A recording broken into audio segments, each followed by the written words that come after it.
We got Mr. Tom, our electrician, here on site. Scott's with the homeowner. They're going over details. Homeowner knows our systems well. He's a subscriber. He's been watching all our videos for months and months. He's a dynamite guy here in Bloomfield Hills, Michigan.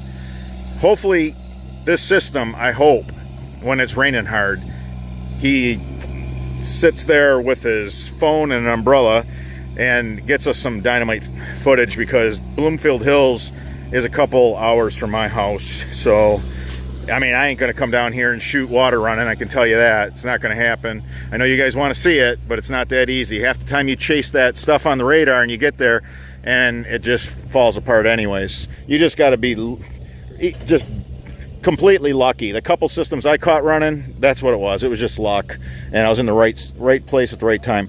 So with the water coming from here, we want to just use all that slope. We have a lot that slopes this way, a lot that slopes this way. We got the water coming off of all these higher lots, and it ends up in this gentleman's yard. We run this main up to the corner. We got a feeder, another feeder. It's 300 feet of French drain.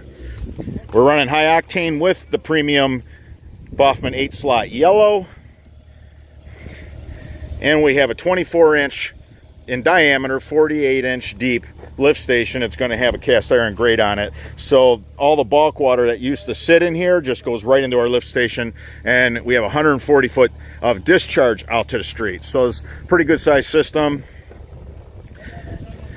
We get a lot of questions asked about, you know, sod. You do need a sprinkler system to grow sod on our French drains during the drought season. Or you just got to be someone that doesn't mind running a sprinkler. You know, hey, nice lawns. Why do you think the golf courses look as good as they do? I mean, they have a hell of an irrigation system. So this gentleman, he told us, look, this system, my irrigation guy just gave up on it. He told me, just abandon what's here. It's an old system. They're going to put a new system in back here. So we're going to run sprinkler line. We're going to put 3 1-inch right there for the 3 mains. And then each one of these feeders and the main, we're going to have sprinkler pipe underneath our system already. We don't want an irrigation crew to compromise our system. So, you know, we cut off all the root. You know, we got a really nice, you know, thick, look at that. So this will grow just fine on top of our French drain system. We're now through the drought season. It's late September. This gentleman might not even put this sprinkler system in until, you know, summer of next year. I don't know, but this will be fine. This grass will do, it'll do well. All right, guys, until the next video.